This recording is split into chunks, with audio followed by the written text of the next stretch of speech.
going to start with a question that I need you to answer. Can I answer about podcasts for a minute? Sure. Just real quick. Just real quick. Have you all done podcasts? I was in Yeah. it, but I'm no longer in it. You all have conducted podcasts. Yes. What's been like, the toughest thing about getting people to talk, listen out? I don't know. What do you guys think? Just getting them on a topic that they know and stuff that they have to say about it. Because if we just ask them a question that's like they don't know anything about, they just sit there and like say one thing and then we're just all silent and have nothing to say. Kind of basing everything off of what they do and trying to build questions off of it to get them to be able to know things that they're comfortable with, but also things that we know too, so it can kind of run smoothly. Do you get to the point that some people easier to talk to than others? So it's Yeah. like you're sitting back chatting with some people. Yeah. What do you do when it's like really stiff? Is there anything you We rely on the people to send backup questions because we'll ask them questions, we'll just go right through them, and then we have nothing else to ask them. But when we have people typing in questions, it gets the conversation going more, so it's easier to talk to them. Like when we interviewed Jody Rell, she, at first it was kind of like, Who's she? she's the governor of Connecticut. So, yeah, and it was kind of like we didn't know really as much what to say, but there were so many people watching and listening, They so helped us out. the questions came in a lot more frequent than other interviews. So it made it easier for us So to you have. think about it, you just kind of write the questions. Mhm. That's cool. And did you get a chance to edit it afterwards? Did you edit like Yeah. Our teacher Yeah. edits it for us. And we're going to do the same as Cheryl said. If you get lost in a thought or you think it wasn't quite where you want to say, take a breath or ask us to stop. Somebody can come in and cover like, oh yeah, I know what you mean. You mean this. That's all fine. But if you do want to stop, we'll just like edit your good response in there. All right, thanks, Cheryl. So having been assured by Mike that we're not going to say, so what do you think about it? The first question that I have is somewhat personal and individual. And so what I'd like you to think about is what did you select for the project? And if you want to talk. Thanks. So I know Mr. Bogish went over this, Mr. Bogish went over this with you. But when you respond, the way we're going to edit it is snipping me and Cheryl out. So you guys are going to be telling your story. So if you can remember, if you can think of once Cheryl asks you a question or something like that, just kind of respond like including the question. Please.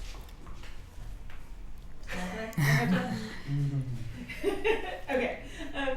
What I'd like you to think about is what you selected for the project, and maybe talk a little bit about why.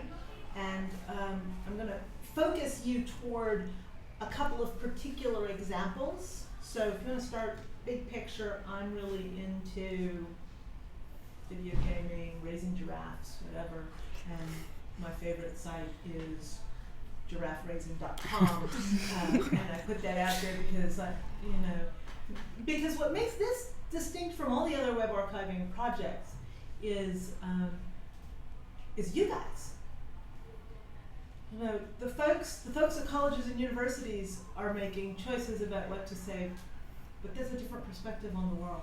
So we really want to hear from you. So in whatever order is comfortable, what did you select for the project and why?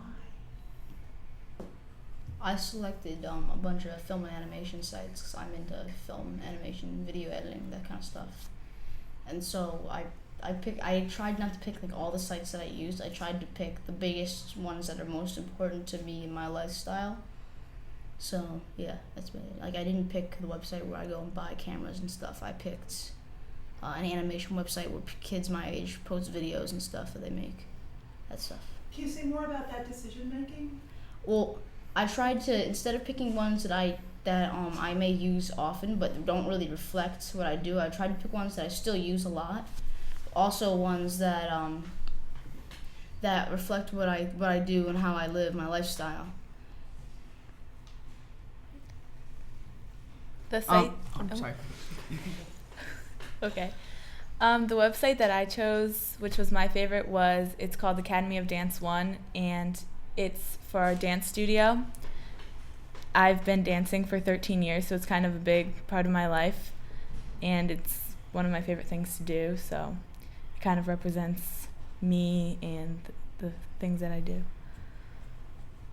Did you have any other dance-related considerations, or just this one? It was pretty much just this one because I've been there for pretty much my whole life. So. Alright, well, I picked I picked two music sites. One was Musician's Friend and Cordy.com, and Musician's Friend is like a place to like buy like musical instruments. Like you could buy like guitars, drums, things like that. And Cordy is a site where you can get the guitar chords to songs. Like I used that a couple times for because I started taking guitar lessons in probably close to Thanksgiving last year, and so I'm really into that.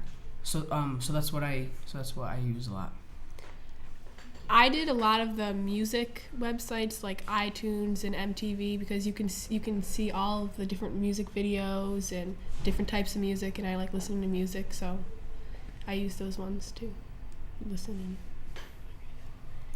Yeah, and most of the music sites, like Rachel said, were they were really popular. Like a lot of people use sites that had music. I think it's most of the people in the school use music a lot. We all in their pretty lives. much listen Yeah. to them.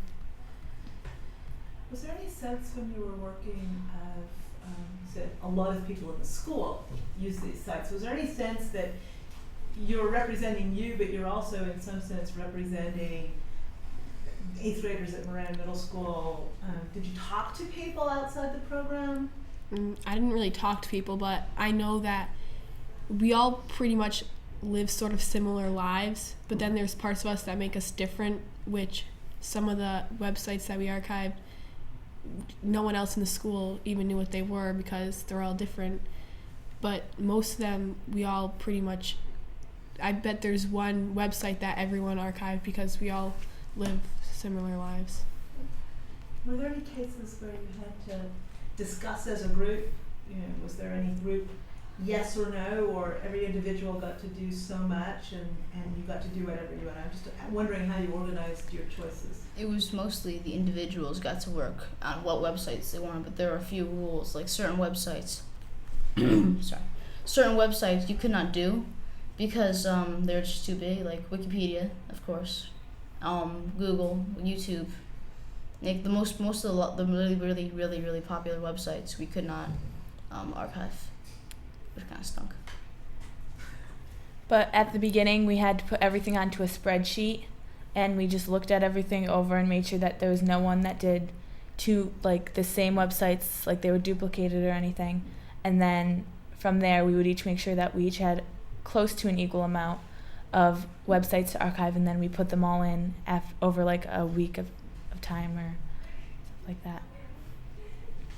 It's pretty personal. We were talking about that with the first group, just imagine being in your position, and Mr. Bogish made the point that he really wants you to be yourself with these sites. What was that like for you guys? Like, you want to put yourself out there and say, this is what I'm really interested in. Is that a big deal, not a big deal? I think after a while, you kind of learn to trust the people you're around with, and like at the beginning of the year, it was kind of uncomfortable. But after a while, you got to know the people, and a lot of your friends or people in your groups that you were with had a lot of the same problems or situations that you were in, and it kind of just helped you move along as you went. So, I mean, by the time we're at the point where we are in the project, we're all friends now. We don't really care that much, but like at the beginning, it was kind of awkward. It also helped us to learn more about the other people because we saw what interests they had, and we all just connected because we all could find something in common with what we do, and we all thought that what each other did was cool and interesting. Do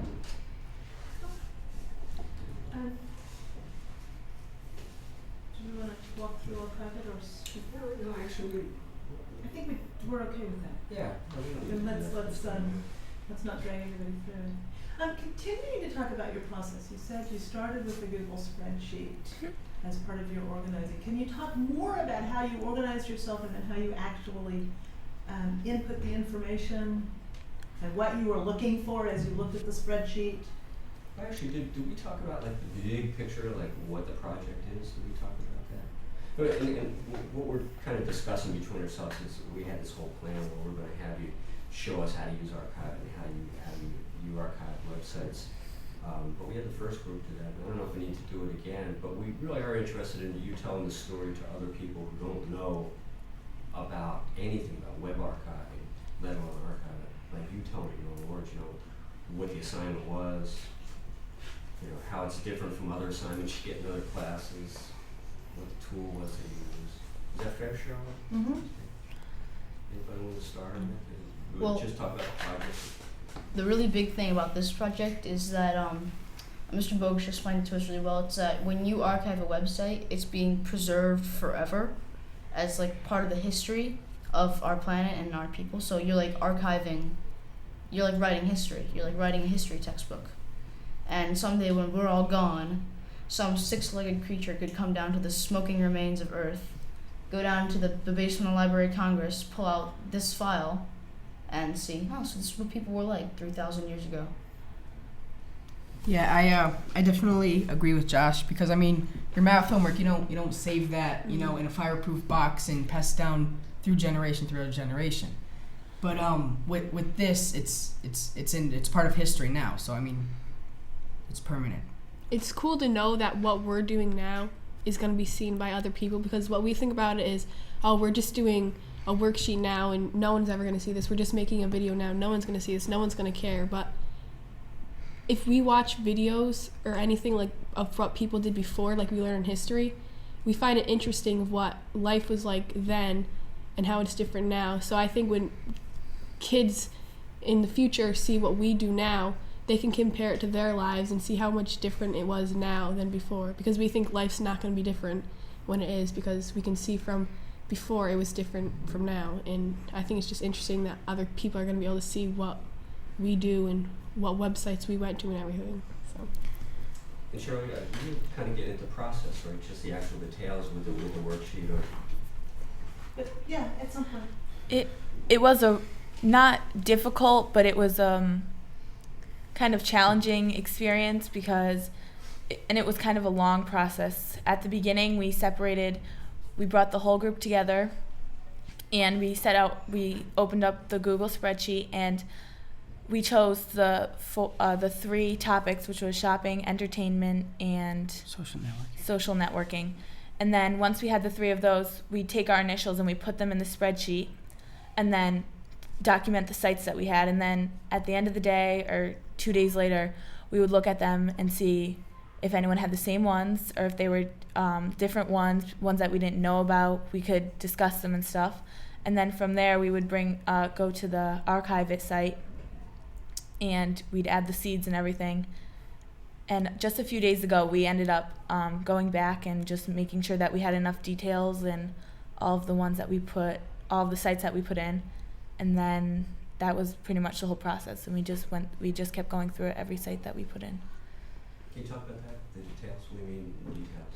When you put in a site, there's a couple questions. Like you have to put in the name of the site, and then the details are what you can do on the site, how you use it, what kind of people you would recommend the site for, and all of the other facts that you think people should know about the website that they could use. Is that important? Not important? I think it's important because people could be going onto websites that don't really have anything to do with them when there's so many other sites that I'm sure people put on that could be used for anyone. And reading the captions and stuff and the descriptions really can help people. And even websites that they haven't heard of, and if they read the descriptions, that could be something that they're going to end up like loving 2 years from now or something, and it could really change someone's life.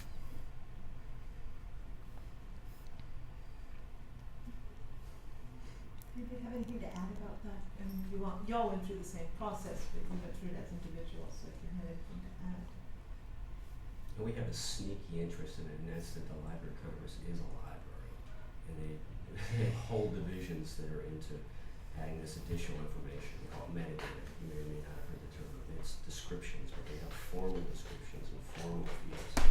And then we're all interwoven with the IT department, and the IT people tie that into databases and massive search engines and refined search engines. Just to add to what you're saying, the better your description and the more descriptive words you put in, the better the chances someone searching for that stuff will find it.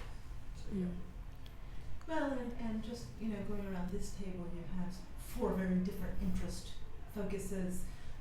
So let's guess that, not even going as far out in the future as the alien, 25 years from now, people may not know this technology that you're so into right now because technology changes.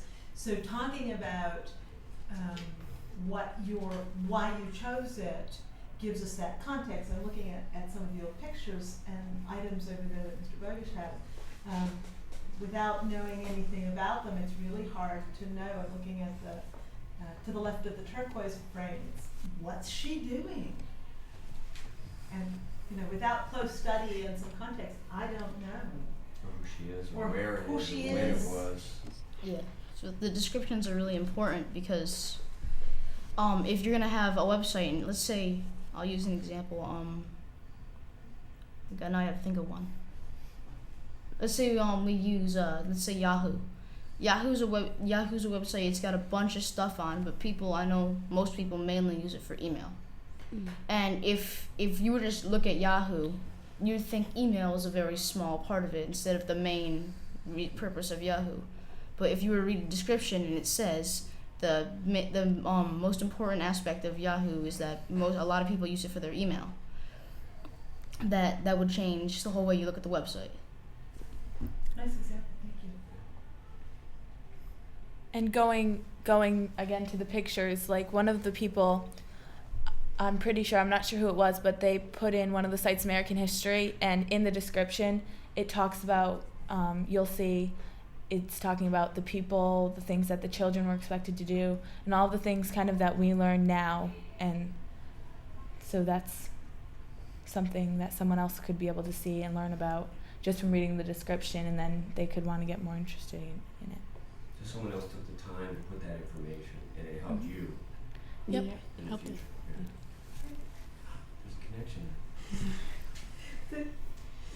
Shifting just a little bit, but still looking at how you think about the project, I'd be interested in hearing your thoughts on the lifespan of websites. Do you have any different thinking about that? It's hard to think about before the project and after the project, but do you look at websites any differently when you're online now, Josh? I just learned a few days ago that it's YouTube's 5th birthday, which really surprised me. I thought that site had been around forever, And you just kind of like working with the Library of Congress, knowing now that these websites aren't going to be around even 10 years from now. Like, never mind hundreds of years from now, like 10 years from now, even like 2 years from now, some of these websites will be gone. And that's really, really scary. Like, the lifespans of these websites are so short. I didn't think that it was ever possible to be able to preserve something or keep something that long, because like pictures can't even last that long. Everyone says it, that you're only going to have a picture for 70 years or so, and then eventually it's going to fade or something's going to happen to it. So knowing that these sites are going to be able to be seen hundreds of years from now is just, it's kind of crazy. Crazy good. Yeah. And you guys are part of it. How do you feel about, you don't want to heap all this responsibility and glory on everybody? It's true.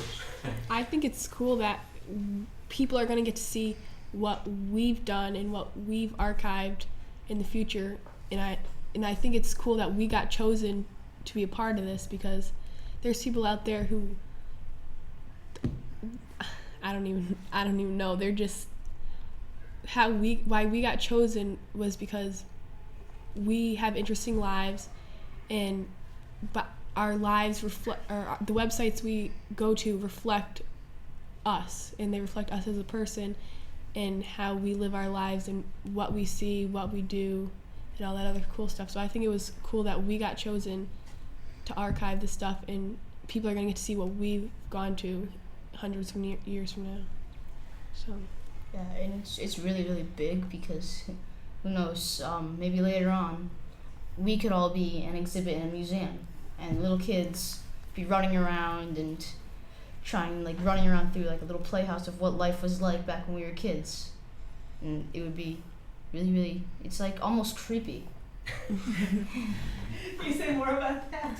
It's almost creepy that what we're doing now is going to be what's the word? Now I just lost the word. It's kind of creepy that what we're doing now is going to be almost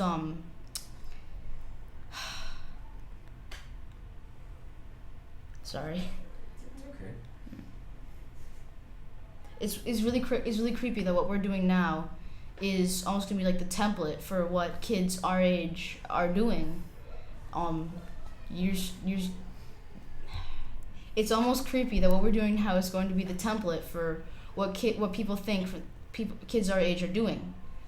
If kids like 50 years from now, someone could be reading their history textbook, and it could be about us. It's almost creepy that way. So you're still thinking about books, you know? Yeah. What about Harry Potter stuff? You know, it could be opening up your iPad, you know. Yeah.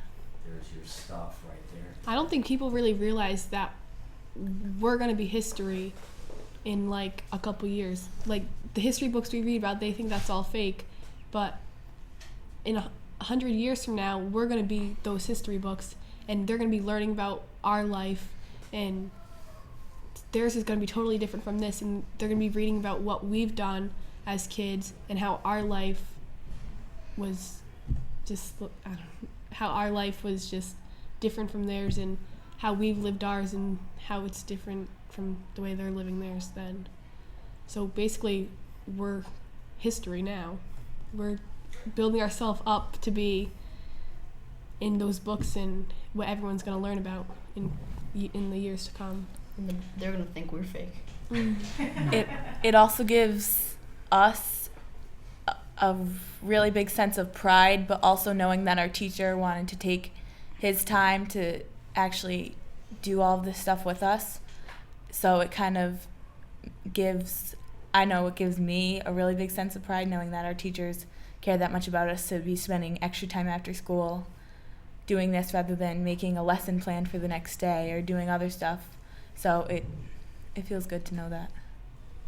Actually, I was wondering about that. Trying to put myself in your position. You know, I know in eighth grade for most people is, you know, it's real tough. It's a real tough time of life, and you guys. So you have this project where your stuff is in the library commons. Then you do these podcasts where you're talking to the governor, you know, and being very relaxed about it. They're pretty good boosts. You know, they're pretty good achievements. Like, I don't even know what to ask you about that, but that's pretty cool. You know, does it like affect you in any way? Do you get to pull yourself like when you're beating yourself up or you're feeling all down or something? Do you get to like think of these things and say, not so bad? It makes coming to school fun. Like most people just say, oh, we're going to school to learn and do this, but we can say we're coming to school and we're going to be interviewing people and we're going to be getting interviewed by people who are pretty high up in the people chain, or I don't know.